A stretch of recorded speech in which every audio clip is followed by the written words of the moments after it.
Hi, thank you for joining me. Welcome to the 2020 Economic Recession and Preparation channel. I'm your host, Tony. Thank you for joining me.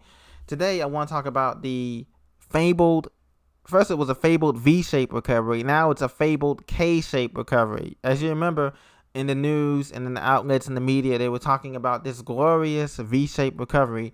And that was back in June at the start of the summer.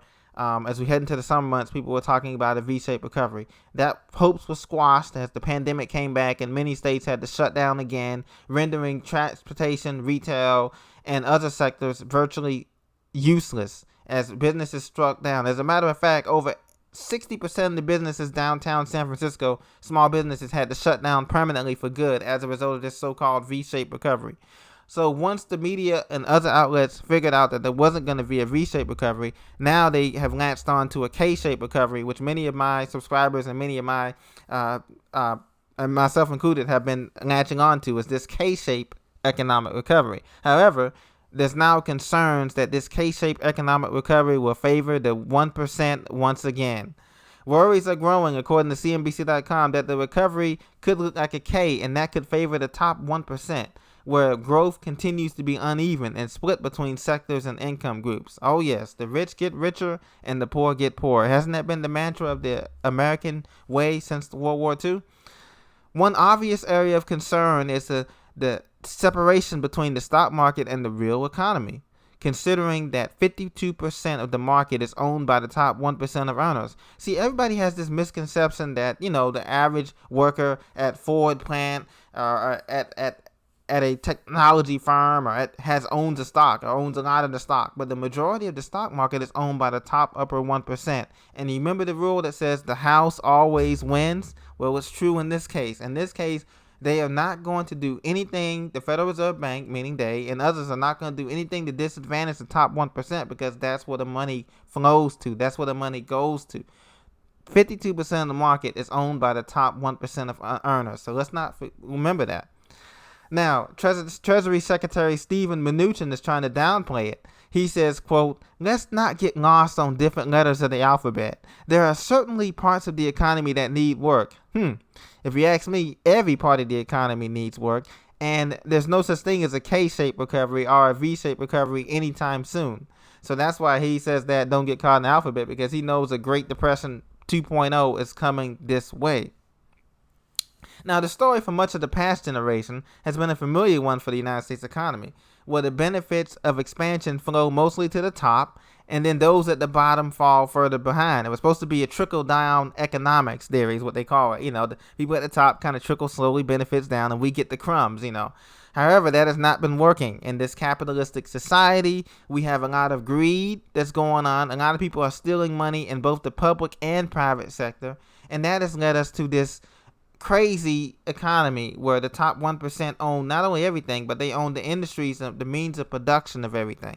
And so this has left the United States in a position further and further behind in the world economy system.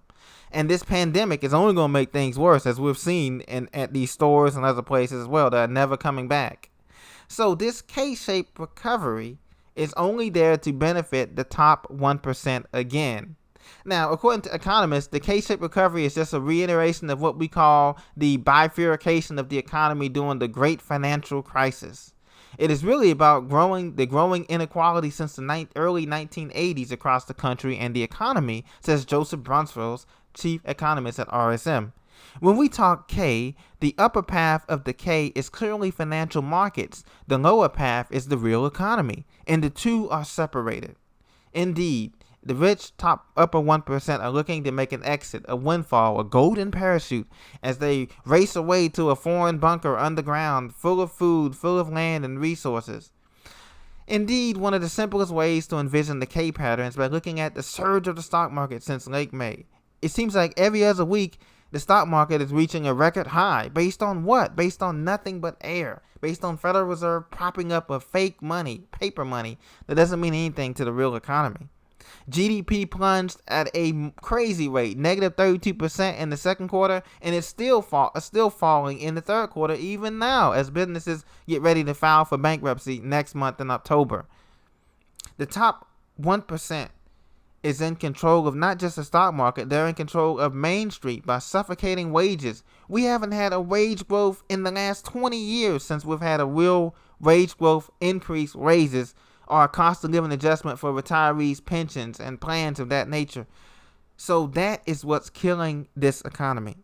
So when looking for the proper letter, many have theorized that first it was a V, then it was a W, then it was a U, and now we're on K, because I guess K stands for United States being the king economy. Well, more like the killer economy here. The killer K-shaped narrative is gaining traction among many who believe that the United States will rise up from the ashes.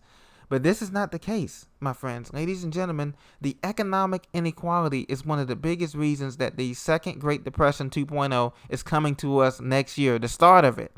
It's already here. The dominoes are falling in other parts of the world, and it's going to come last to the United States. But the United States is going to get it the worst because we're not used to pain. Most Americans can't go a day without their cell phone. Most Americans don't know what it is to garden and grow their own garden and to till in the land or to build a shelter from scratch. Most Americans are used to comfort, myself included. We're used to going to the store and seeing a bunch of produce and seeing the shelves full of food and full of supplies and medicine. We're used to getting on-demand internet access, on-demand electricity. What if those things are to shut off immediately when we go into this next Great Depression? What will most Americans do? There will be chaos in the streets. There'll be absolutely chaos in the streets, let alone a lot of homeless people in the streets. And so the Federal Reserve Bank, though, they're committed, and Congress is committed to keeping this economy up for them so they can get the majority, because the congressmen and women, they have lifetime pensions. They get paid for life regardless of what happens with this U.S. economy. You have to remember that. And the Federal Reserve chairmen and people like that, they have lifetime appointments. They're millionaires, multi-millionaires and billionaires based on that. So they're not worried about a K-shaped recovery for the real Main Street economy because their money is set, it's taken care of. You see what I'm saying? So if the United States goes down, they can always go to a Europe or an Asia or an Africa and live like kings over there, while the rest of us are experiencing hyperinflation, homelessness, and extreme poverty. That's what's coming to the United States. But do not worry, my friends. There is hope. There is hope for you and I because we have time now to prepare. Every dollar that they print up is another chance for us to turn that monopoly money into something that we can use to prepare, something that's going to be lasting, like land, real estate, gold, silver, crypto, food, water, medicine, supplies, shelter supplies, temporary shelter supplies, things that we're going to need. And very soon, in the next 2-3 years, as this economy goes through a major change and depressionary change. So, please get ready, my friends. The K-shaped recovery is not for us. The V-shaped recovery is not for Main Street. We're not getting a second stimulus check, and that's okay. If they don't want to give a second stimulus check, and some of us didn't get the first stimulus check, but regardless, we know that this thing is falling apart, and this is whether you believe in a Republican or Democrat or independent, the system is collapsing. And so get prepared now, stay prepared now. The K-shaped recovery is a myth, and it won't be this year, it won't be next year. Get prepared, stay prepared. Be blessed. I'll talk to you very soon.